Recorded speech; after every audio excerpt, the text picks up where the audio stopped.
Hello everyone, कैसे हो सब लोग।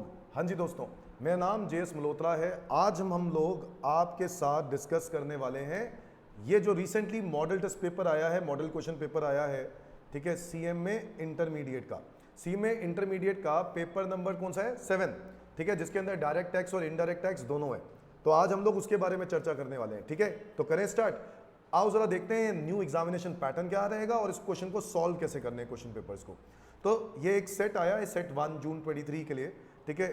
आपको सेम वही जैसे पेपर का पैटर्न होता है, 100 नंबर का 3 घंटे का ये पेपर होगा, 100 मार्क्स का होगा, ठीक है। और लिखा हुआ है एक लाइन कि एजम्पशंस जो हैं वो आपको लेनी होंगी जहां जहां पे भी जरूरत लगे, ठीक है। एजम्पशंस के बिना कोई भी आंसर पूरा नहीं हो सकता एवरी बार। अब आगे सबसे पहला क्वेश्चन देखते हैं, चूज द करेक्ट ऑल्टरनेटिव। तो सबसे पहले तो डायरेक्ट टैक्सेशन में अगर आप यहां पे देखो तो क्वेश्चन नंबर 1 कहता है कि कंपलसरी है। क्वेश्चन नंबर 1 तो कंपलसरी है और आपको कोई 3 करने आउट ऑफ 2, 3, 4, 5, यानी 4 क्वेश्चन में से कोई 3 करने। तो 4 में से कोई 3 और क्वेश्चन नंबर 1 कंपलसरी है। क्या मेरी बात समझ में आ रही है? Very good. आगे देखते हैं। तो मतलब आपको टोटल अब से पैटर्न क्या रहेगा? 5 क्वेश्चन का पैटर्न है। पहला क्वेश्चन कंपलसरी है, 2, 3, 4, 5 में से कोई 3 करने हैं, यानी टोटल 4 करने हैं। Choose the correct alternatives. ये पहला एमसीक्यूज है जो कि कंपलसरी है। एमसीक्यूज इसमें ट्रू एंड मतलब वही ट्रू फॉल्स वाला स्टेटमेंट या फिर फिल इन द ब्लैंक्स, ठीक है, वो वाले क्वेश्चंस होंगे। A person is said to be of Indian origin if he or either of his parents were born in undivided India. He or either of his siblings were born in undivided India. कोई मतलब ही नहीं इस बात का। तो he or either of his parents or either of his grandparents were born in undivided India. तो answer should B C. बेटा आपको याद होगा हम लोगों ने रेजिडेंशियल स्टेटस में ये पढ़ा था, इंडियन ओरिजिन का मतलब होता है, पर्सन ऑफ इंडियन ओरिजिन मतलब होता है पर्सन हु हिमसेल्फ या उसके पेरेंट्स या उसके grand parents were born in undivided India, यानी 1947 से पहले, तो वो इंडियन ओरिजिन कहलाया जाता है। याद है? Number 2, in case of an assessee engage in the business of manufacturing of tea. क्या काम करते हो? टी मैन्युफैक्चर करते हो। तो ये कौन सी, इसमें एग्रीकल्चर इनकम क्या होगी? बताओ बताओ। आपके दिमाग में आ रहा होगा 60-40। ध्यान से पढ़ो इस वर्ड को। क्या लिखा है? बिजनेस। मतलब आप सिर्फ बिजनेस करते हो, ग्रोइंग एंड मैन्युफैक्चरिंग का काम नहीं करते हो। तो सिर्फ बिजनेस और मैन्युफैक्चरिंग है, ग्रोइंग एंड मैन्युफैक्चरिंग नहीं है। ग्रोइंग एंड मैन्युफैक्चरिंग होगा तो 60-40 करना होता है बच्चों, याद रखना। यहां पर आपकी कोई भी एग्रीकल्चर इनकम नहीं होगी। आंसर इज निल। क्या मेरी बात समझ में आ रही है? बिकॉज ये सिर्फ मैन्युफैक्चरिंग ऑफ टी है। आगे आ जाओ। The net annual value of the self occupied property is निल। आपको पता है सेल्फ ऑक्यूपाइड प्रॉपर्टी में तो आंसर निल ही होता है, स्टार्ट ही निल से होता है। सिर्फ एक इंटरेस्ट ऑन लोन होती है जिसकी डिडक्शन मिलती है। आपको पता है ना मैक्सिमम इंटरेस्ट की डिडक्शन कितनी मिलती है? 2 लाख रुपए तक मिलती है अगर कंडीशंस पूरी हो तो। कुछ कंडीशंस है, वही loan has been taken on और आफ्टर 1/4/1999 ऑन फॉर परचेज या construction and construction has been completed with in 3 years. अगर sorry construction with has been completed with in 5 years. अगर ये सारा कुछ कंडीशंस पूरी हो जाती हैं तो आपको 2 लाख रुपए तक के इंटरेस्ट की डिडक्शन मिल जाती है सेल्फ ऑक्यूपाइड प्रॉपर्टी में, है ना। और अदरवाइज 30,000 रुपए तक की डिडक्शन मिलती है। कुछ याद आ रहा है आप लोगों को? तो एक तो ये बात पढ़ चुके हैं। इन केस ऑफ लॉस, बच्चों लॉस के केस में पार्टनरशिप फर्म में claim deduction in respect of remuneration to partners to the extent of. आपको याद होगा पार्टनरशिप फर्म के लॉस आता है तो आपको मैक्सिमम रेम्यूनरेशन कितनी अलाउड होती है? 1.5 लाख। मैक्सिमम 1.5 लाख है। उन्होंने बोला कितना रेम्यूनरेशन अलाउ होगा? 1.5 लाख या actual remuneration, whichever is less. Actual remuneration वो जो कि पार्टनरशिप डीड में दे रखा है। अगर पार्टनरशिप डीड में कम है तो कम अलाउड होगा, और अगर ज्यादा है तो 1.5 लाख अलाउड होगा, इससे ज्यादा अलाउड नहीं होगा। सो व्हिचएवर इज लेस, यानी B is the correct answer. Fifth, TDS is not required to be deducted under section 194A. TDS is not required to be deducted under section 194A if the amount of interest on loan does not exceed 5,000 rupees. 5,000 रुपए तक का अगर interest on loan रहता है तो आपको TDS नहीं काटना। TDS is not required to be deducted. क्या मेरी बात समझ में आ रही है? सर याद करो ये 194A है, TDS on interest other than interest on securities. तो ये है interest other than interest on securities, क्या इंटरेस्ट ऑन लोन, और उस पर लिमिट कितनी है? 5,000 रुपए। सर आगे बढ़ते हैं। Where assessment has not been completed, अगर असेसमेंट कंप्लीट नहीं हुई, बिलेटेड इनकम टैक्स रिटर्न कब तक भर सकते हो? Sir belated income tax return भरा जा सकता है असेसमेंट ईयर के 31 दिसंबर तक। अगर आपको याद हो ये एक अमेंडमेंट है जो रीसेंट अमेंडमेंट आई थी। पहले होता था 31 मार्च 2024 होता था। अगर मैं पहले के हिसाब से दूं तो मेरा आंसर होगा 31 मार्च 2024, बट अब जो है इसका डेट क्या हो जाएगा? 31 दिसंबर 2023, यानी ए इज द करेक्ट आंसर। क्या मेरी बात समझ में आ रही है? इसके बाद आ जाते हैं दोस्तों स्टेटमेंट ऑफ ट्रू और फॉल्स। तो ट्रू और फॉल्स आपको बताने हैं इस क्वेश्चन के अंदर, ठीक है। आओ जरा देखते हैं। Any allowance or perquisite allowed outside India by government to Indian citizen for rendering services outside India is wholly exempt from tax. एक बात और बताऊं, ये एमसीक्यूज और ये जो true false, fill in the blanks, आप लोगों को बहुत विश्वास होता है कि दूसरों पर, आप दूसरों से पूछने की कोशिश करते हो इस पहले क्वेश्चन में, बट मैं आपको बता दूं जितना आप समझदारी से ये इसमें दिमाग लगा के अगर आप पढ़ाई करके आए हो ना, तो आपको किसी से पूछने की जरूरत नहीं है, ठीक है। क्योंकि जिससे आप पूछोगे आपको क्या पता कि वो आपसे ज्यादा बेटर है या नहीं। हाँ, पता चले वो उसका और भी बुरा हाल है और वो तुक्के मार के कुछ भी आंसर बोल रहा है और तुम लोगों ने वही आंसर दे दिया तो गलत हो जाएगा। अपना दिमाग लगाओ बच्चों, कुछ भी नहीं है इसके अंदर। आओ जरा देखते हैं। Any allowance or perquisite allowed outside India by government to Indian citizen for rendering services outside India is wholly exempt from tax. Yes, बिल्कुल सही बात है। कोई भी अलाउंस या परक्विजिट दिया जाए ऐसे गवर्नमेंट एम्प्लॉय को जो कि बाहर पोस्टेड है आउटसाइड इंडिया, याद करो इनके लिए ये एग्जेम्प्ट होता है, फुली एग्जेम्प्ट होता है, कोई टैक्स नहीं लगता। कुछ याद आ रहा है आप लोगों को? Notice under section 143(2) can be issued with in 3 months from the end of the relevant previous year. गलत जवाब। रेलेवेंट प्रीवियस ईयर के 3 महीने के अंदर ये नोटिस है बच्चों स्क्रूटनी असेसमेंट के लिए। स्क्रूटनी असेसमेंट के लिए, या आपको जब भी कभी जब गवर्नमेंट को शक लगता है कि आपकी असेसमेंट होनी चाहिए तो ऐसे केस में दोबारा रीअसेसमेंट करने के लिए वो एक नोटिस भेजते हैं। वो नोटिस कब तक भेजेंगे? असेसमेंट ईयर के एंड से 3 महीने। सो इसका आंसर क्या होगा बेटा? फॉल्स स्टेटमेंट है ये। क्या है ये? फॉल्स है। आंसर होना चाहिए था end of the assessment year. Income from accretion of transferred property. Accretion समझते हो? क्या आपने किसी को प्रॉपर्टी ट्रांसफर करी, उस ट्रांसफर्ड प्रॉपर्टी से जो इनकम होगी वो तो क्लब होती है। याद करो, क्लबिंग।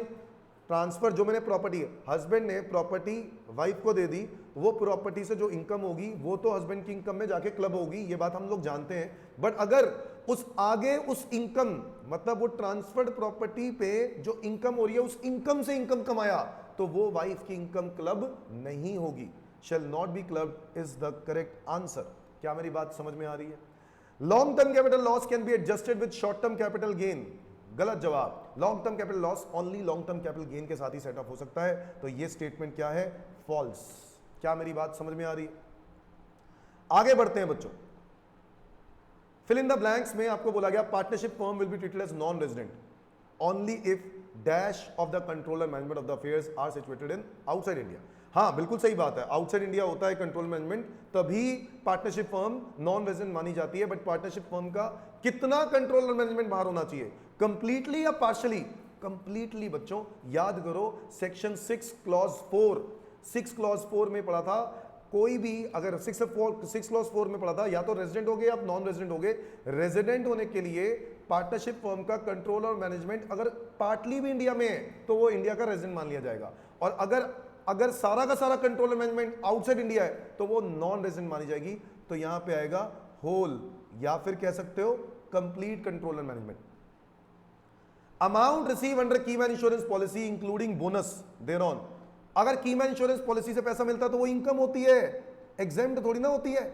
याद करो, ये इनकम होती है जो कि टैक्सेबल ही होती है। कीमैन इंश्योरेंस से पैसा जो होता है वो 3 हेड्स में टैक्सेबल होता है। या तो वो पैसा इंप्लॉयर ने रिसीव किया तो टैक्सेबल होगा अंडर द हेड पीजीबीपी। अगर लीगल रिप्रेजेंटेटिव्स को दे दिया, एम्प्लॉय के रिप्रेजेंटेटिव्स को, तो वो जाएगा अदर सोर्सेज में उनके। और अगर वो एम्प्लॉय खुद रिसीव करता है तो टैक्सेबल होता है अंडर द हेड सैलरी। अब तुम बोलोगे एम्प्लॉय कैसे रिसीव होगा, उसकी तो डेथ हो गई। सर डेथ होने पर नहीं हो सकता है, पॉलिसी मैच्योर हो जाए। पॉलिसी मैच्योर होने पर जो पैसा मिलता है, और अगर एम्प्लॉयर वो अपनी जेब से पैसा, कीमैन इंश्योरेंस का पैसा वो एम्प्लॉय को दे देता है, that should be taxable under the head salary. इसको profit in lieu of salary भी बोलते हैं। कुछ याद है आप लोगों को? मैक्सिमम डिडक्शन कितनी मिलती है बच्चों, बताओ? Maximum deduction under section 80C 1.5 lakh रुपए। बिल्कुल सही जवाब, 1.5 लाख रुपए मैक्सिमम डिडक्शन मिलती है। एएमटी कितना? एएमटी हाईएस्ट एएमटी कितना लगा सकते हो? 18.5%। कुछ याद आ रहा है आप लोगों को? 18.5%।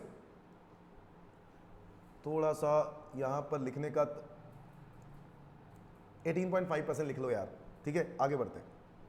Question number 2। तो लो जी, ये आपके सिंपल से सोबर से, मतलब पूरे में से पूरे नंबर वाले एमटीपी का आपका पहला क्वेश्चन जो कि कंपलसरी किया हुआ है, पूरे में से पूरे में, ठीक है। आगे बढ़ते हैं।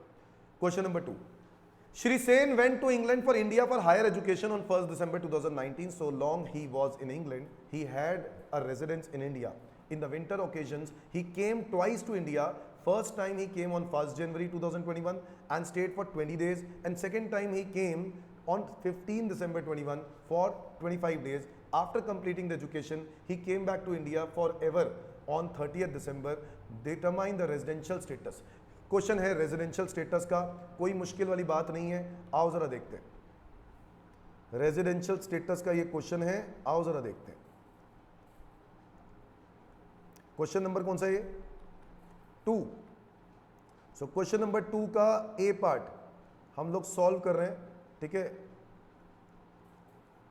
और इसमें सबसे पहले तो आपको बताना है रेजिडेंशियल स्टेटस, तो हेडिंग आप डालोगे क्या? Residential status. क्या हेडिंग डालोगे? रेजिडेंशियल स्टेटस ऑफ मिस्टर वैसे श्री लिख दिया है तो श्री लिख लेते, मिस्टर सेन लिख लेते हैं, चलो कोई नहीं। फॉर द असेसमेंट ईयर 2023-24, ठीक है। तो स्टार्टिंग हो गई। सबसे पहले आपको पता है क्या करना होता है, स्टेप नंबर 1, सबसे पहले आपको क्या करना होता है? वेदर आप इंडिया के रेजिडेंट हो या नहीं, वेदर रेजिडेंट और नॉट, यस और नो एवरीवन, वेदर रेजिडेंट और नॉट।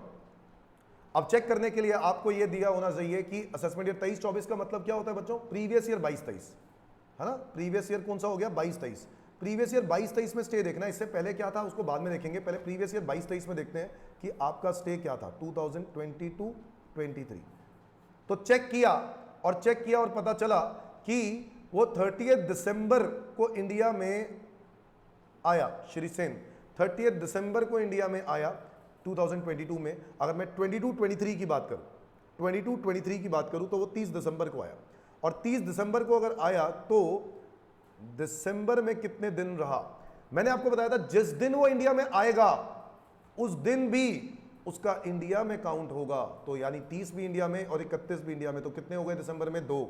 जनवरी की बात करें तो जनवरी में हो गए 31, फेब की बात करें तो फेब में हो गए 28, क्योंकि ये 2022-23 है, लीप ईयर नहीं है, ठीक है। मार्च की बात करें तो मार्च में हो गया 31। तो टोटल हो गए इस साल में कितने हो गए? 92 डेज। कितना स्टे हो गया? 92 डेज। बच्चों 92 डेज का स्टे उसका इंडिया में है। तो आपका आंसर कुछ ऐसा ही होगा कि देखो 92 डेज तो हो गया, अब देखो फर्स्ट कंडीशन तो पूरी होनी जरूरी है ना, 182 वाली, वो तो पूरी हो नहीं रही। अब 60 डेज वाली पूरी हो सकती है, बट उसके लिए पिछले 4 सालों में 365 डेज चाहिए, है कि नहीं। अब आप चेक करो, Shri Sen went to England for India for higher education on 1 December 19, so long he was in England, तब तक वो इंग्लैंड में था, he has residence in India. In the winter occasion he came twice to India, 2 बार India में आया। First time he came on 1st January 21 and stayed for 20 days, and second time he came on 15 December 2021 and stayed for 25 days. After completing the education, he came back to India forever 30th December. आपको residential status निकालना है। सो सबसे पहले तो ये बताओ, आपको बताना पड़ेगा कि इसके पिछले 4 सालों में इसका क्या स्टे था। सो प्रीवियस ईयर 2021-22 में उसका क्या स्टे था वो आपको देखना पड़ेगा। 21-22 में आपका स्टे कैसे पता चलेगा? क्वेश्चन में लिखा है 21-22 में वो 1 जनवरी को इंडिया में आया और स्टेट फॉर 20 डेज। तो ये तो 20-21 हो गया, जो ये ईयर है। ये वाला जो ईयर है second time he came on 15 दिसंबर, सिर्फ 25 दिन के लिए आया। तो 2021-22 में क्या मैं कह सकता हूं कि वो 25 दिन के लिए आया? क्या मेरी बात समझ में आ रही है विवान? 2021-22 में क्या वो 25 दिन के लिए आया इंडिया में? जी हाँ, बिल्कुल 2021-22 में पूरे वो 25 दिन के लिए आया। प्रीवियस ईयर 2020-21 की अगर हम बात करें तो प्रीवियस ईयर 2020-21 में ये वाला टाइम पीरियड आ रहा है, और इस 20-21 के दौरान वो 20 दिन इंडिया में रहा। तो लो जी 20 दिन इसके इंडिया में ये वाले भी लगा लेते हैं। ओके, अभी 2 साल और हैं। प्रीवियस ईयर 2019-20 बोलो। प्रीवियस ईयर 19-20 में जब हमने चेक किया तो हमने देखा कि प्रीवियस ईयर 19-20 में वो 1 दिसंबर 2019 को वो बाहर जा रहा है। इसका मतलब है कि 19-20 में 1 दिसंबर के बाद तो वो इंडिया में नहीं है, उससे पहले तो इंडिया में है। सो बताओ बच्चों क्या होगा? अप्रैल में 30, मई में 31, जून में 30, जुलाई में 31, अगस्त में 31, सितंबर में 30, अक्टूबर में 31, नवंबर में 30, और 1 दिसंबर को गया है, तो जिस दिन वो इंडिया से बाहर जाएगा वो भी दिन इंडिया में काउंट किया जाता है। यस और नो एवरीवन? सो ये कितने डेज बने? 61, 91, 122, 153, 183, 184, 214, 244 और 245, 245 डेज। कितने डेज बन गए? 245 डेज। और प्रीवियस ईयर 18-19 की अगर आप मुझसे पूछोगे तो प्रीवियस ईयर 18-19 में पूरा का पूरा 365 डेज इंडिया में ही था, क्योंकि वो इससे पहले तो कभी वो इंडिया से बाहर गया ही नहीं।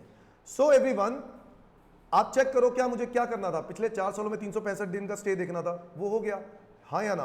अगर मैं पिछले 4 सालों का देखूं तो पिछले 4 सालों का 365 डेज हो गया। अब क्योंकि पिछले 4 सालों का 365 हो गया तो मैं क्या माना जाऊंगा? Resident of India. क्या माना जाऊंगा? Resident of India. So write down, mister Sen has stayed in India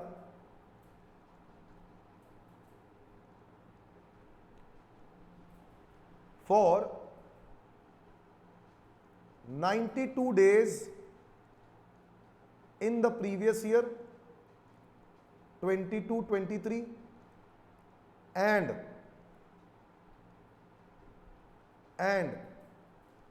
अगर मैं इसका टोटल कर दूं तो कितना आ रहा है वो भी चेक कर लो। कितना आ रहा है?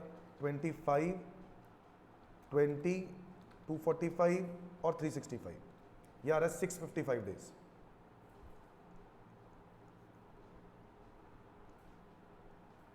So Mr. Sen has stayed in India for 92 days in the previous year 22-23 and 655 days during 4 previous years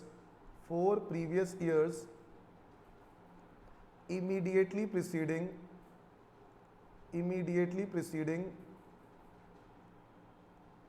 the relevant previous year.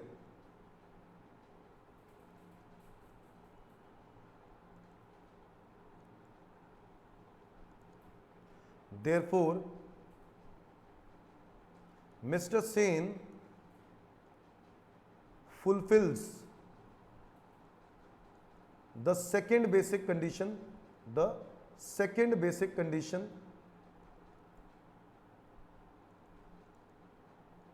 Mr. Sen, therefore Mr. Sen fulfills the second basic condition, that is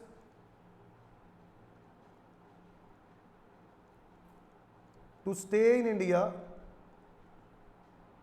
for 60 days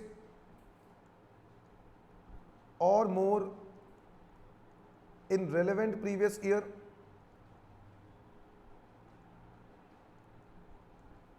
and 365 days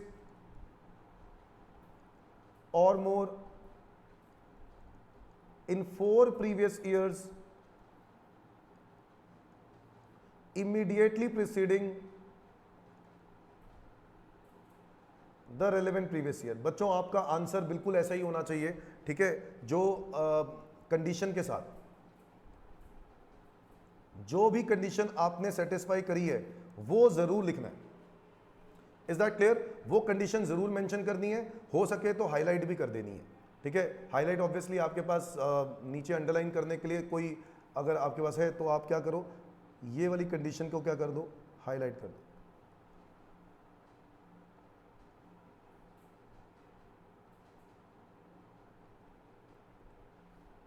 ठीक है बच्चों, तो क्योंकि वो fulfil कर पा रहा है तो क्या हो जाएगा, he is resident of India. वो रेजिडेंट ऑफ इंडिया है। अच्छा, रेजिडेंट ऑफ इंडिया के बाद अब क्या चेक करना होता है? स्टेप नंबर 2 चेक करना होता है कि वेदर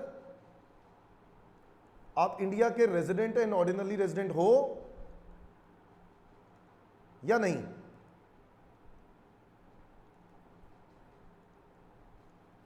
और एक बात बहुत क्लियर है, जब वो इंडिया से बाहर पहले कभी गया ही नहीं, ठीक है, इसका रेजिडेंस इंडिया में था, वो इंडिया में Shri Sen went to England from India for higher education on this date, तो it is assumed that Mr. Sen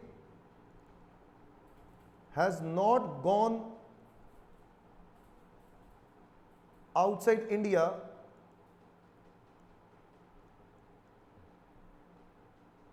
ever before 1st December 2019.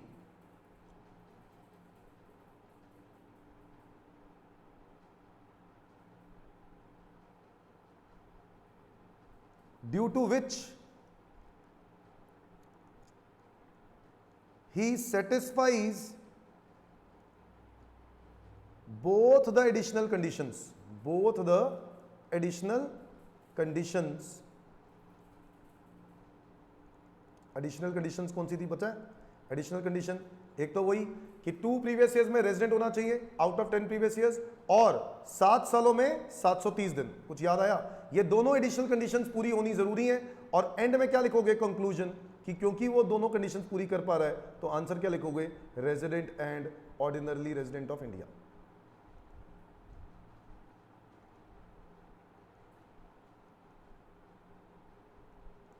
Is that clear everyone? तो resident and ordinarily resident of India, ये मेरा answer हो गया। आपको अपनी condition mention करनी जरूरी है, पूरे नंबर चाहिए तो। ये क्वेश्चन आपको सेकंड का ए पार्ट आपको कितने नंबर देगा? सेकंड का ए पार्ट मैं आपको बता देता हूं 4 नंबर का। कितने नंबर है? 4 नंबर का है। बी पार्ट 8 नंबर का है, ये 4 नंबर का है। तो 4 मार्क्स आपको देगा। अच्छे से स्टेटमेंट प्रेजेंट करो, मार्क्स पूरे। समझ गए बात? आओ, बट मैं ये चाहूंगा कि आप लोग अमेंडमेंट वाली बातों पे ज्यादा ध्यान देना, क्योंकि उस पर क्वेश्चन आने के चांसेस बहुत ज्यादा हैं। वही 15 लाख वाला केस है ना, डीम्ड RNOR, उसके ऊपर आने के चांसेस पूरे हैं। तो इस बार CA एग्जाम के अंदर भी उसी के ऊपर आया क्वेश्चन, तो आने के चांसेस पूरे हैं, तो ध्यान रखना। नेक्स्ट, बी पार्ट की अगर हम मुझसे बात करो तो बी पार्ट को कैसे सॉल्व करेंगे? बेटा बहुत सिंपल है। House 1 self occupied, house 2 self occupied, house 3 self occupied, house 4 own business. Business के लिए तो इसको क्या करेंगे? इग्नोर। भाई ये बिजनेस के लिए तो ये तो PGVP में जाएगा, इसका तो कोई मतलब ही नहीं बनता। रह गया 1, 2 और 3, और आपको पता है कैसे करना है। हाउस 1, 2 और 3, 3 घर, 2 ही घर सेल्फ ऑक्यूपाइड हो सकते हैं। तीसरा घर क्या हो जाएगा? Deem to be let out. Yes और no everyone? Deem to be let out. तो आपको यहां पर लेना होगा ऑप्शन। क्या लेना होगा? ऑप्शन लेना होगा कि कौन सा घर हम लोग ऑब्वियसली चुने। तो मैं आपको सीधा वर्किंग पर लेकर जा रहा हूं। हेडिंग प्रेजेंटेशन आप लोग डाल ही दोगे। तो हाउस 1, 2 और 3 आपको ऑप्शन लेके चलना होगा। तो ऑप्शन नंबर 1 हो गया। अगर आप हाउस 1 को क्या लेते हो? सेल्फ ऑक्यूप हाउस 1 को ले लेते हो deem to be let out.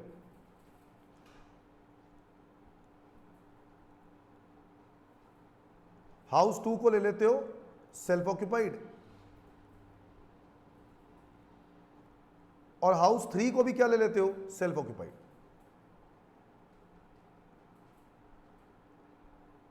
ठीक है, अब ये आपके पास है।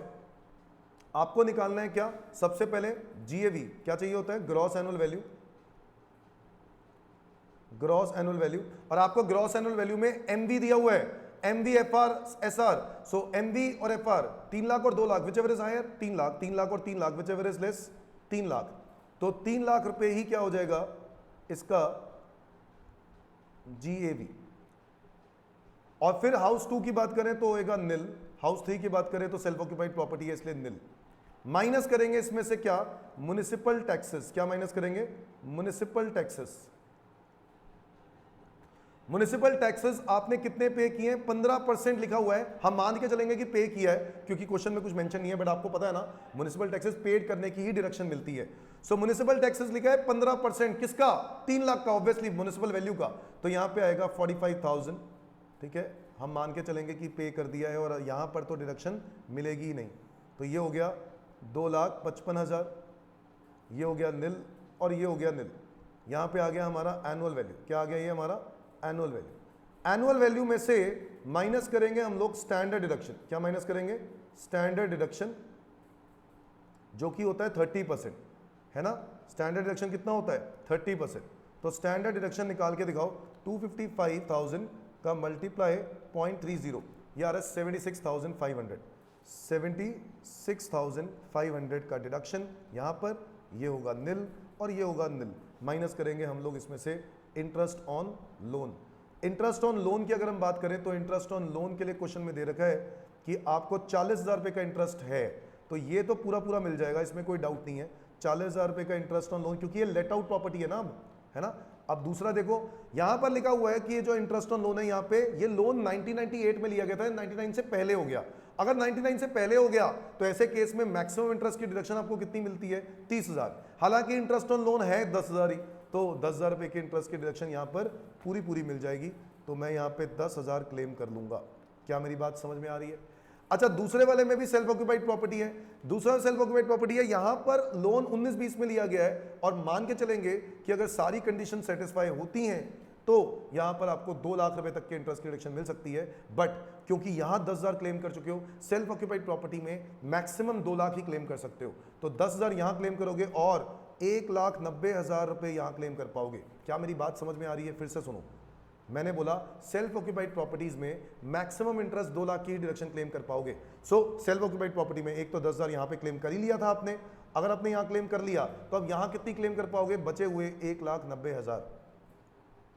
तो मेरा सेल्फ ऑक्यूपाइड प्रॉपर्टी में यह आंसर हो गया, और इसका आंसर क्या होगा, 255 माइनस, तो ये हो गया 138,500।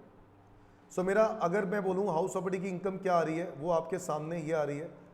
इसको अगर मैं टोटल लिखना चाहूं तो टोटल कैसे लिखूंगा, इन दोनों को सेट ऑफ करना पड़ेगा। सो 138,500 में से 2 लाख माइनस कर दूं, माइनस 2 लाख, तो ये आ रहा नेगेटिव में माइनस 61,500।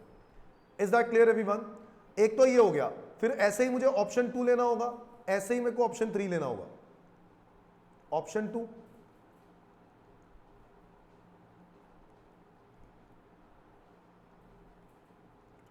ऑप्शन 2 में मैं क्या ले लूंगा, इसको ले लूंगा सेल्फ ऑक्यूपाइड, और इसको ले लूंगा deem to be let out, और ऑप्शन 3 को ले लूंगा अगेन सेल्फ ऑक्यूपाइड। अब अगर मैं बात करूं तो इसमें मेरे को सबसे पहले क्या निकालना होगा, again gross annual value, gross annual value.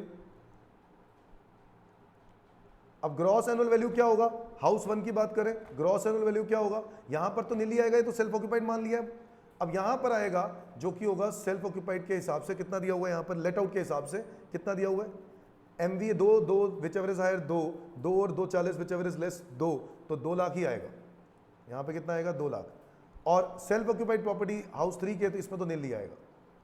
Minus करेंगे इसमें से क्या, म्युनिसिपल टैक्सेस, और म्युनिसिपल टैक्सेस मेरे को दे रखे हैं 15% ऑफ द म्युनिसिपल वैल्यू, और 15% ऑफ म्युनिसिपल वैल्यू, ये तो चलो ये तो नील ही रहेगा।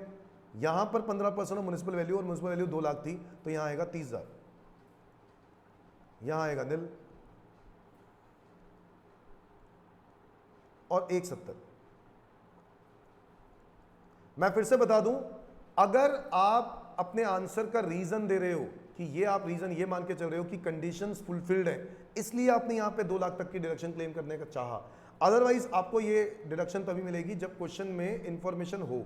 बट आप यहां पर एक एजम्पशन जरूर डालना, और क्वेश्चन ने देखो पेपर के अंदर साफ साफ लिखा हुआ था, जहां आपको लगे एजम्पशन जरूर डालो, तो नोट लिखकर आप अपनी एजम्पशन मेंशन कर सकते हो कि हम मान के चल रहे हैं कि सारी कंडीशन सेटिस्फाइड हैं, एंड दैट इज वाई हम आपको इंटरेस्ट की रिडक्शन कितनी देंगे, 2 लाख तक की। फिर इसके बाद यहां पर बताओ, माइनस ये तो आ गया हमारा एनुअल वैल्यू, माइनस कर देते हैं स्टैंडर्ड डिडक्शन। स्टैंडर्ड डिडक्शन कितना है, 30%, ये हो गया नील, माइनस कर देते हैं 30%, यहां पर करो 1,70,000 का 30%, 51,000, सो 51,000 वहां आ जाएगा, और यहां पे आ जाएगा नील, और माइनस कर देते हैं इंटरेस्ट ऑन लोन, और इंटरेस्ट ऑन लोन आपने निकाला होगा पहले, पिछली बार था यहाँ पे 40,000 था, बट अगर आप ध्यान से देखो तो ये जो लोन लिया गया है ये 98-99 में लिया, यानी 1/4/1999 से पहले लिया है, और अगर 99 से पहले लिया तो मैक्सिमम इंटरेस्ट की रिडक्शन कितनी मिलेगी, 30,000। तो यहां आप क्लेम कर पाओगे सिर्फ 30,000, यहां पर जितना है पूरा क्लेम कर लोगे क्योंकि ये लेट आउट है, और सेल्फ ऑक्यूपाइड में यहां पर कितना है, 210 बन रहा है, बट मैक्सिमम कितना क्लेम कर पाओगे, 2 लाख। तो अगर 30 यहां क्लेम कर रहे हो तो 170 ही क्लेम कर पाओगे। क्या मेरी बात समझ में आई? सो आपका आंसर यहां पे आएगा 30,000 नेगेटिव, यहां पे कितना आएगा 170 -51 -10, ये हो गया 1,09,000 और ये हो गया -170 और मेरा हो गया, ये हो गया टोटल। अगर मैं बोलूँ हाउस प्रॉपर्टी इनकम तो ये हो गई आपके सामने। और इसमें अब मुझे अगर टोटल निकालना हो तो कैसे आएगा?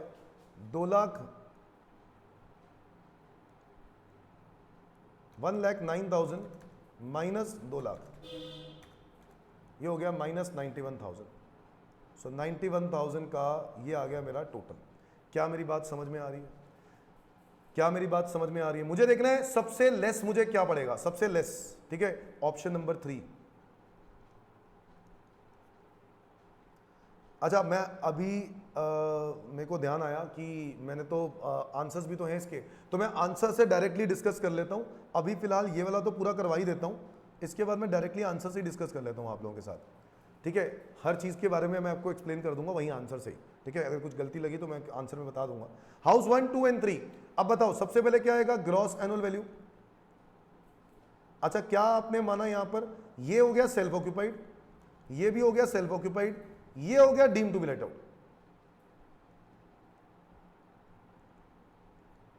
अब जीएवी की बात करें तो ये हो गया निल, ये हो गया निल। और हाउस 3 में deem to be let out माना है तो यहां पर क्या आएगा? हाउस 3 में 7 लाख और 6 lakh, whichever is higher 7 lakh, 7 lakh और 7 lakh, whichever is less 7 lakh, तो 7 लाख आएगा यहां पर हाउस 3। माइनस करेंगे यहां पर म्युनिसिपल टैक्सेस, और म्युनिसिपल टैक्सेस यहां होगा निल, यहां होगा निल। और तीसरे वाले प्रॉपर्टी में म्युनिसिपल टैक्सेस होगा 15% ऑफ 7 लाख। 15% ऑफ 7 लाख क्या होगा?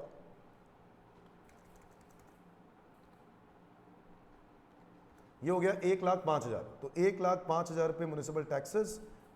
हम ऑब्वियसली ये ज्यूम करके चल रहे हैं कि municipal taxes has been paid during the year. तो यहां पर हो गया 5,95,000। इसमें से ये हमारी आ गई एनुअल वैल्यू, और इसमें से माइनस करेंगे हम लोग स्टैंडर्ड डिडक्शन जो कि है 30%। तो ये तो निल ही रहेगा, ये निल रहेगा। ये 595 का 30% हम लोग कर सकते हैं इन 2.30, ये आ रहा है 178,500। 178,500। इसमें से माइनस करेंगे हम इंटरेस्ट ऑन लोन। अब जब मैं interest on loan deduction claim कर रहा हूँ यहां पर इस वाले केस में अगर आप ध्यान से देखो तो यहां पे इंटरेस्ट ऑन लोन जो थर्ड वाला हाउस है इसमें पूरा 210 की मिल जाएगी, क्योंकि अब ये लेट आउट प्रॉपर्टी है। अब क्या है ये? Let out. लेट आउट है तो पूरी मिल जाएगी। अच्छा, यहां पर 40 है क्योंकि लोन 1,499 से पहले है, तो यहां पे मैक्सिमम 30 मिलेगी, और यहां पर मैक्सिमम 10 मिलेगी क्योंकि 10 ही है। तो आपका ओवरऑल आंसर हो जाएगा, ये आएगा -30,000, ये आएगा -10,000, और ये आएगा 5,95,000 माइनस 178,500 माइनस 2,10,000, 2,06,500। तो 2,06,500 इसका टोटल कितना आएगा?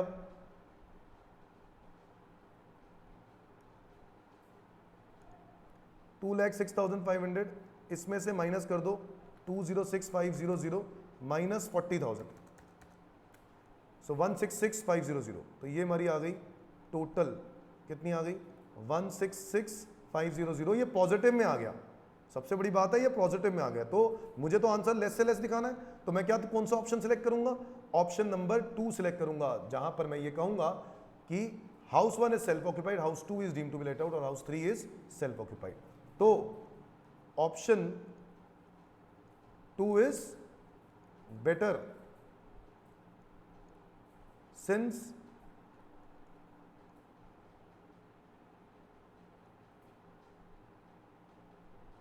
lowest income, since the lowest income is there among the three,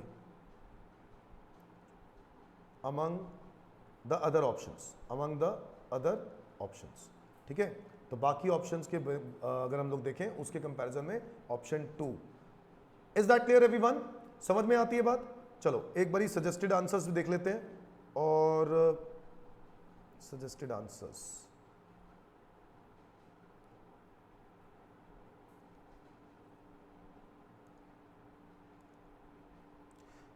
चलो देख चेक करते हैं। पहले तो हम लोगों ने जो एमसीक्यूज के भी आंसर दिए हैं क्या वो सही हैं, तो एक बारी वो भी देख लेते हैं, ठीक है, और फिर उसके बाद आगे बढ़ते हैं। फर्स्ट क्वेश्चन का आंसर मैंने आपको बोला ही था, क्या आंसर है, सी, सेकंड का सी, थर्ड का बी, फोर्थ का बी, समझ में आया, फिफ्थ का ए और सिक्स्थ का भी ए, ठीक है। फिर इसके बाद हमारा बी जो पार्ट था ट्रू और फॉल्स, तो इसमें ट्रू फॉल्स आंसर आ रहा है, बिल्कुल सही है। अगला देख लेते हैं, partnership form will be treated as, यहाँ पे भी होल लिखा है, कंप्लीट भी लिख सकते थे आप, कंप्लीटली भी लिख सकते थे। इनकम सेकंड वाले का आंसर, और थर्ड वाले का 1.5 लाख और फोर्थ वाले का 18.5%। अच्छा, जब मैं सेकंड का ए पार्ट देखता हूँ तो मैं हाउस रेजिडेंशियल स्टेटस की बात करता हूँ, तो इन्होंने कुछ इस तरीके से कैलकुलेट किया। जरूरी नहीं है बच्चों कि आपको पूरा इस तरीके से कैलकुलेट करने की जरूरत हो, ठीक है, चाहो तो इस तरीके से भी कर लो अगर आपको ये ज़्यादा कन्वीनियंट लगता है, ठीक है, स्टे के बेसिस पर आपको जज करना है तो, ठीक है। और हम लोगों ने फाइंड आउट कर लिया था कि आपका आंसर डीम्ड, आपका answer are resident and ordinary resident है, तो आप लोग चेक कर सकते हो आप conclusion resident and ordinarily resident. Is that clear everyone, ठीक है। फिर इसके बाद बी पार्ट का आंसर कैसे होगा, तो मैंने आपको बताया था आप लोग ऑप्शन लेके चलोगे। आप चाहो तो इस तरीके से भी कर सकते हो जहां पे तीनों ऑप्शंस को इन्होंने क्या कर दिया, एक साथ ले लिया, ठीक है, हाउस 1 एंड 2, हाउस 1 एंड 3 को, हाउस 2 को, या फिर मैंने जो बताया, और मैंने कौन सा बोला था, ऑप्शन 2 ना, जहां पे मैंने हाउस 2 को deem to be let out माना और हाउस 1 एंड 3 को क्या माना था, सेल्फ ऑक्यूपाइड। तो 1 and 3 self occupied, 2 deem to be let out, तो बेसिकली ऑप्शन 1 होगा, इनका आंसर ऑप्शन 1 होगा, मेरा आंसर ऑप्शन 2 था, यस और नो। तो यहां पर आंसर बन रहा है 1,81,000 नेगेटिव, जो मेरा आ रहा था, कितना आ रहा था, 1,81,000 आ रहा। हाँ जी बच्चों, मैंने देखा कि ये आंसर ही गलत है। आप ध्यान से देखो, ये 1 लाख रुपए लिख रखा है इंटरेस्ट ऑन लोन, जबकि इंटरेस्ट ऑन लोन कितना है, 10,000 रुपये है। अगर आप हाउस, कौन से हाउस की बात करते हो, हाउस नंबर 2 की बात करते हो, तो अगर आप क्वेश्चन देखो तो वहां पे 10,000 रुपये लिखा हुआ है। ये देखो हाउस 2 में कितना इंटरेस्ट है, 10,000, इन्होंने गलती से 1 लाख रुपए लिख रखा है, तो भाई यहाँ पे गलती हो गई है इंस्टीट्यूट से, ठीक है, इंस्टीट्यूट प्लीज ठीक कर लेना। आगे बढ़ते हैं, ठीक है, तो आंसर मेरा करेक्ट है और इंस्टीट्यूट का गलत, तो मेरा आंसर है 91,000 नेगेटिव, यही आंसर आना चाहिए। क्या मेरी बात समझ में आ रही है सबको? तो आगे बढ़ते हैं, फिर क्वेश्चन नंबर 3 की बात करते हैं, क्वेश्चन नंबर 3 की बात करते हैं, आओ जरा देखें। मिस स्तुति हैज फॉलोइंग सैलरी स्ट्रक्चर, ठीक है, बेसिक सैलरी आपको दी है, डीए दिया है, hostel expenses, tiffin allowance, transport allowance, bonus, commission वगैरह वगैरह।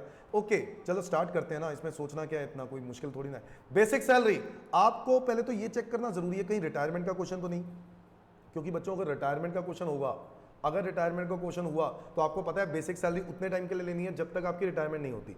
तो यहां पर बेसिक सैलरी तो पूरे महीने की, पूरे 12 महीने की आएगी, 15,000 इंटू 12, 1,80,000, ठीक है। डीए होगा 5,000 रुपये इंटू 12, 5,000 इंटू 12 हो गया 60,000। हॉस्टल अलाउंसेस में आपको याद है कि आपको एग्जेम्पशन मिलती है, ठीक है, और आपको ऑब्वियसली एग्जेम्पशन मिलती है पर चाइल्ड की। हॉस्टल अलाउंस मिल तो रहा है, बच्चा ही नहीं है, बच्चा ही नहीं है, तो हॉस्टल अलाउंस किस बात का दिया जा रहा है भाई? तो ये हॉस्टल अलाउंस में आपको कोई भी तरीके की एग्जेम्पशन नहीं दी जाएगी। हाँ 300 रुपए की एग्जेम्पशन मिलती थी इसके अंदर, बट बेटा तब देंगे ना जब बच्चे होंगे, बच्चे ही नहीं तो एग्जेम्पशन किस बात की? तो 1,000 रुपए into 12 fully taxable hostel allowance. Tiffin allowance, अगर आपको याद आ रहा हो, ये किसी भी कैटेगरी में नहीं आता, अगर मैंने 3 कैटेगरीज कराई थी, टिफिन अलाउंस किसी भी कैटेगरी में नहीं आता, फुली टैक्सेबल 500 इंटू 12।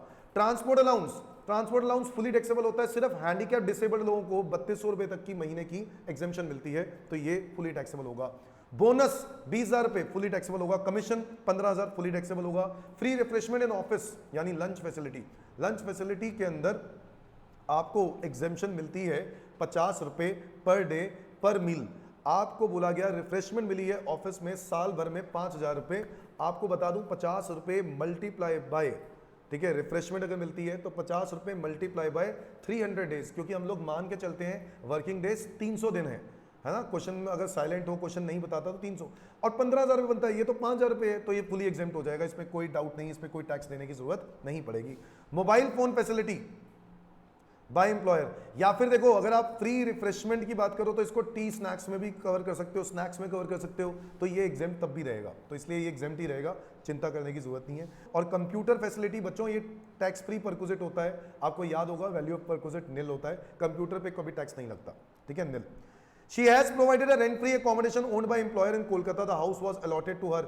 जब से घर अलॉट हुआ, ओन्ड बाय एम्प्लॉयर है घर, जब से घर अलॉट हुआ उस डेट से हम लोग सैलरी कैलकुलेट करते हैं, याद करो। सर इसके अंदर क्या करना है हमें, rent free accommodation owned by employer का केस है तो 7.5, 10 या 15 डिपेंडिंग अपॉन द पॉपुलेशन कहाँ है। अच्छा कोलकाता है तो पॉपुलेशन 25 लाख से ज्यादा ही होगी, और पॉपुलेशन अगर 25 लाख से ज्यादा है तो 15% ऑफ सैलरी लेंगे। 15% ऑफ सैलरी में सैलरी क्या होगी, बेसिक पे, DA forming part, commission all types, bonus only current year, all taxable portion of allowances. तो इसमें क्या क्या आएगा, 1,80,000 बोनस बेसिक पे आएगा, डीए आएगा नहीं आएगा, डीए नहीं आएगा क्योंकि DA does not forming part दिया है, हॉस्टल अलाउंस आएगा, टिफिन अलाउंस आएगा, ट्रांसपोर्ट अलाउंस आएगा, बोनस आएगा, कमीशन ऑल टाइप्स आता है तो ये भी आएगा, ठीक है, बाकी कोई भी चीज नहीं आएगी बस। तो इसका हम लोगों को 15% ऑफ द सैलरी आपको टैक्सेबल हो जाएगा। बट याद करें ये आपको किस डेट से लेकर किस डेट तक के लिए निकालना है, लिखा है the house was allotted to her with effect from this date but she could not occupy the same only from, मतलब ऑक्यूपाई, देखो घर मिला 1/5 से है बट घर ऑक्यूपाई 1 जून से हुआ, तो डेट ऑफ ऑक्यूपेंसी से देखनी है आपने कब ऑक्यूपाई किया, 1 जून। 1 जून से लेकर 31 मार्च बनते हैं 10 महीने, तो ये सारी सैलरी की कैलकुलेशन आपको 10 महीने के लिए करनी होगी। क्या मेरी बात समझ में आई? आओ जरा मैं आपको आंसर से समझा देता हूं। ये देखो बेसिक पे जैसे मैंने आपको बोला, ठीक है, ग्रॉस सैलरी निकाल रहे हैं, बोनस निकाल दिया 20,000 रुपए टैक्सेबल हो गया, कमीशन हो गया 15,000, डियरनेस अलाउंस फुली टैक्सेबल हो जाएगा, हॉस्टल अलाउंस क्योंकि बच्चा नहीं है तो फुली टैक्सेबल हो जाएगा, टिफिन अलाउंस फुली टैक्सेबल हो गया, ट्रांसपोर्ट अलाउंस फुली टैक्सेबल हो गया, परक्विजिट्स नॉन टैक्सेबल हो गया, फ्री रिफ्रेशमेंट है, हम लोग मान के चल रहे हैं कि ये लंच ये अगर स्नैक्स है तो ऑफिस के लिए वैल्यू परक्विजिट निल होता है। तो mobile telephone facility value perquisite nil होगा, टेलीफोन फैसिलिटी निल होता है बच्चों, याद है, कंप्यूटर फैसिलिटी निल होता है। रेंट फ्री अकोमोडेशन के लिए आपको पहले सैलरी निकालनी होगी, उसका 15% करना होगा, तो बेसिक पे, डीए, बोनस, कमीशन ये सब आपको 10 महीने का चाहिए होगा। तो आप लोगों ने पूरे साल का निकाल लिया है, साल का डिवाइडेड इंटू 10/12 कर लो, 10 महीने का आ जाएगा, और फिर उसका 15% से मल्टीप्लाई कर लो, तो ये आपका आ जाएगा 29,425। क्या मेरी बात समझ में आ रही है? 29,425, और 29,425 जो है वो रेंट फ्री अकोमोडेशन ऐड हो जाएगा, ग्रॉस सैलरी आ जाएगी 3,24,825। Is that clear everyone?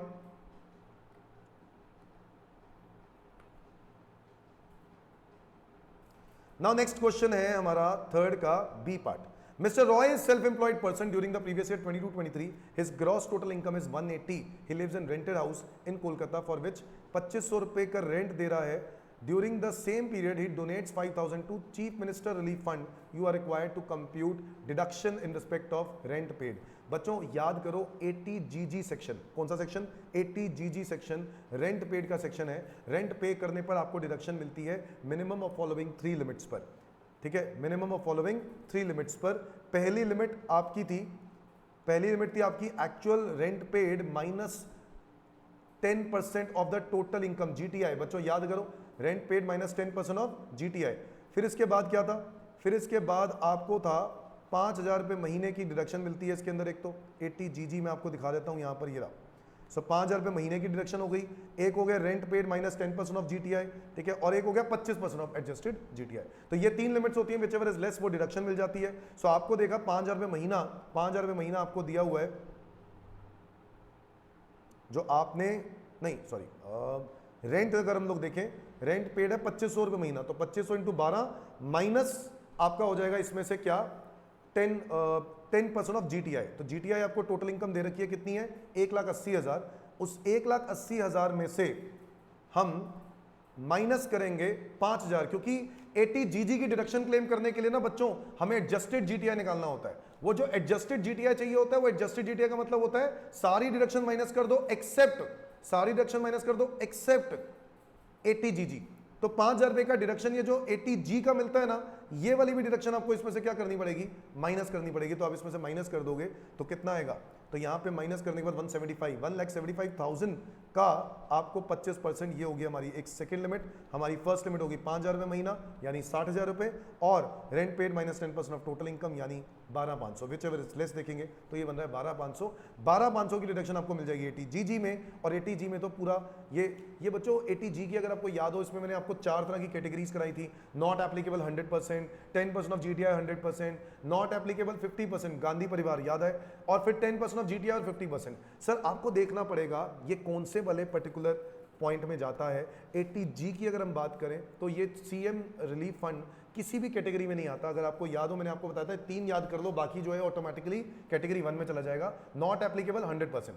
तो 10% ऑफ एडजस्टेड डीटीआई यहाँ पर शॉर्टलिस्ट नहीं करना होता, सीधा यहाँ पर क्या करना होता है 100%। तो 5000 का पूरा 100% यहाँ पे डिडक्शन मिल जाएगी और मेरी टोटल इनकम हो जाएगी 162,500। वेरी बेसिक क्वेश्चन, कोई दिक्कत नहीं है इस क्वेश्चन के अंदर। आगे बढ़ते हैं। Question number 4, Mr. Tony has estate in rubber, tea and coffee. He derives income from them. He also had a nursery. ठीक है, बहुत ही बढ़िया, पूरा एग्रीकल्चर का काम कर रहा है बंदा।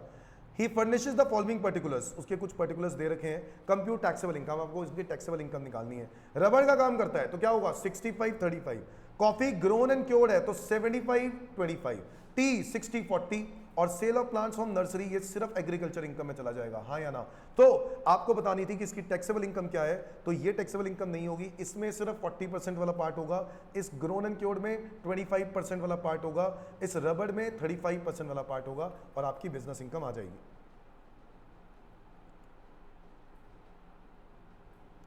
तो ये देखो आपकी इसी तरीके से निकाल दी और आपकी ये आ गई बिजनेस इनकम, ये हो गई agriculture income. Is that clear everyone?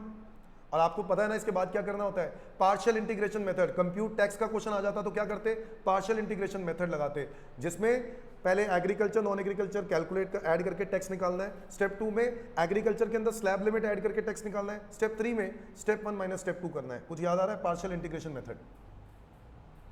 फिर आ जाओ हमारे अगले क्वेश्चन पे, right a brief note on 54F। बच्चों याद करो 54F, एग्जेम्पशन 54F क्या था, ये इंडिविजुअल एचयूएफ के लिए एप्लीकेबल है। ये वो लोग हैं जो कोई भी एसेट बेचते हैं other than residential house property, but खरीदना क्या है, रेजिडेंशियल हाउस प्रॉपर्टी। जो भी आप रेजिडेंशियल हाउस प्रॉपर्टी खरीद रहे हो, अच्छा बेचो के क्या, कोई भी एसेट, कोई भी long term capital asset other than residential house property, but खरीदना क्या है, रेजिडेंशियल हाउस प्रॉपर्टी।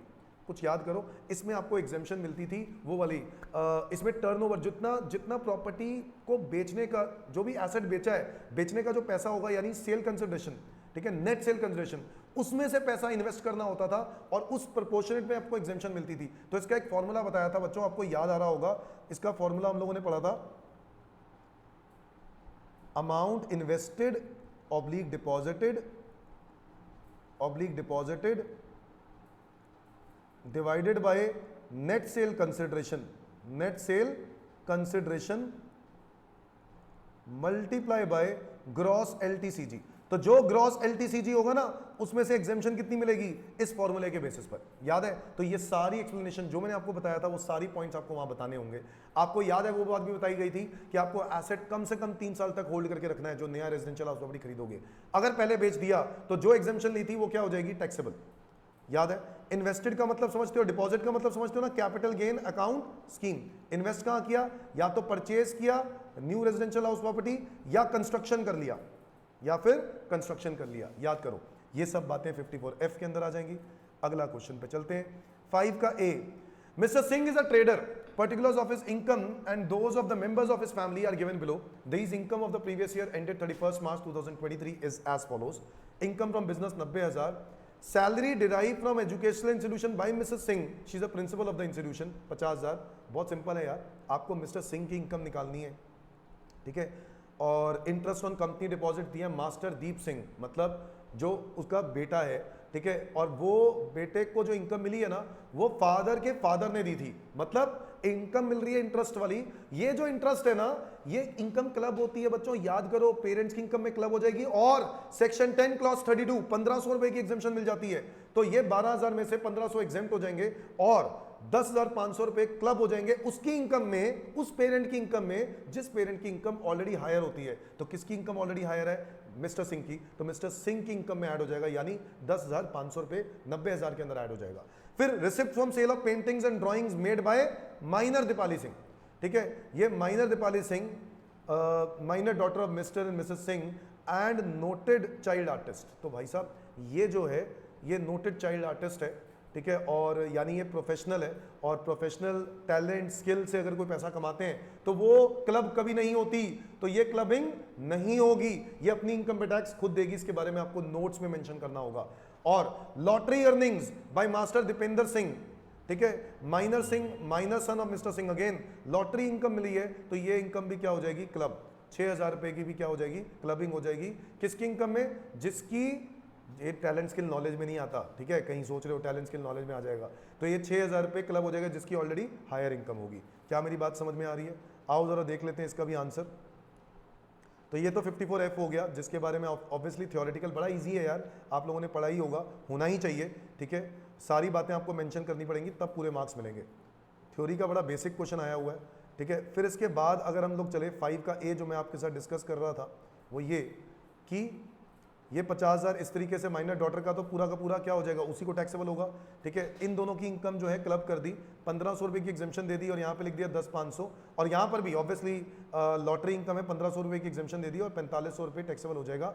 अच्छा, इसका एक और व्यू भी हो सकता है कि जो असेसिंग ऑफिसर है इस लॉटरी इनकम पे वो एग्जेम्पशन ना दे, क्योंकि लॉटरी इनकम किसी भी एग्जेम्पशन और डिडक्शन का हकदार नहीं है, ठीक है, कैजुअल इनकम है ना, तो मिलनी नहीं चाहिए थी। बट एक अल्टरनेटिव व्यू है, आप लोग माइनस कर देते हो तो आप गलत नहीं कर रहे हो, बिकॉज माइनर की इनकम पेरेंट्स की इनकम में क्लब होती है, ठीक है। असेसिंग ऑफिसर चाहे तो वो इसको हटा सकता है, तो अनदर व्यू भी इसका बन सकता है। तो ये क्लबिंग हो जाएगी, तो ये हमारी आ गई income. Is that clear to everyone? समझ गए? आगे बढ़ते हैं।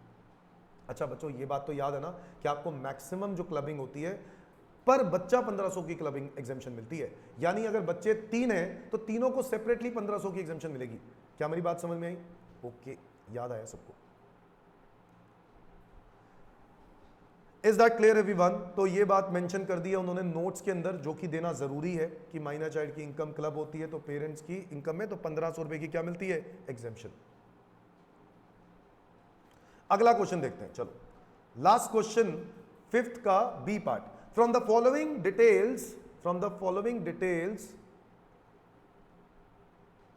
हाँ, from the following details of the previous year 22-23 compute depreciation या कैपिटल गेन अगर कुछ बनता है तो WDV आपको दे रखा है 2 लाख रुपए का, consisting of X and Y, 2 plants हैं। कॉस्ट ऑफ प्लांट Z 19 नवंबर 2022 को 1 लाख रुपए का प्लांट खरीदा, ठीक है, तो ऐड हो जाएगा ये। अच्छा, वैल्यू ब्लॉक में all the plants are sold, सारे ही बेच दिए, तो भाई साहब सारे ही बेच दिए तो whole block ceases to exist का केस हो गया। और अगर सारे बेच दिए तो क्या होता है, शॉर्ट टर्म कैपिटल लॉस होगा, यस और नो? क्योंकि 280 का बेच दिया, 3 लाख का था, 280 का बेच दिया, तो 20,000 का क्या होगा, लॉस, तो ये बनेगा शॉर्ट टर्म कैपिटल लॉस। क्या बनेगा, short term capital loss, yes और no? Short term capital loss बनेगा। अच्छा, दूसरे वाले में plant X and Y are sold, मतलब Z नहीं बेचा, यानी ये बचा हुआ है। तो अगर ऐसा होता तो ये 20,000 रुपए की जो वैल्यू बचती वो प्लांट Z की मानी जाती और उस पर क्या मिलता, यहां पर तो होता no short term capital gain, no short term capital loss, और जो वैल्यू बचती 3 लाख में से 2,80,000 माइनस करने के बाद यानी 20,000, ये क्लोजिंग WDV होती, जिस पर हमें क्या मिलेगा, डेप्रिसिएशन 15% का। क्या मेरी बात समझ में आई? बस सिंपल सा क्वेश्चन है ये तो यार, बस लो जी लो, ये आपका सेक्शन है फिनिश। पूरे 50 नंबर का 50 में से 50 वाला है ये। अगर ऐसा एग्जाम में क्वेश्चन पूछा जाए तो मेरे हिसाब से, और अगर तब भी आपने छोड़ दिया तो भाई साहब फिर तो कुछ नहीं हो सकता। समझ गए? बहुत ही आसान था बच्चों, ये पेपर आसान है, लेवल इतना अच्छा, मतलब मैं नहीं कहूँगा कि बहुत बढ़िया पेपर था, बट मैं कहूँगा कि एक मतलब इसमें आराम से एक एवरेज स्टूडेंट 80 to 90% स्कोर कर सकते हैं एवरेजली, मतलब ज़्यादा अगर बच्चे इसमें स्कोर कर सकते हैं, इजी पेपर था। तो इस तरीके से आपको डायरेक्ट टैक्स करना है, ठीक है। अगली क्लास के अंदर मैं आपके साथ इनडायरेक्ट टैक्स डिस्कस करूंगा, नेक्स्ट क्लास में, यानी कल वाली क्लास में मैं आपके साथ इनडायरेक्ट टैक्स डिस्कस करूंगा। आज के लिए इतना ही, थैंक यू बच्चों, बाय बाय।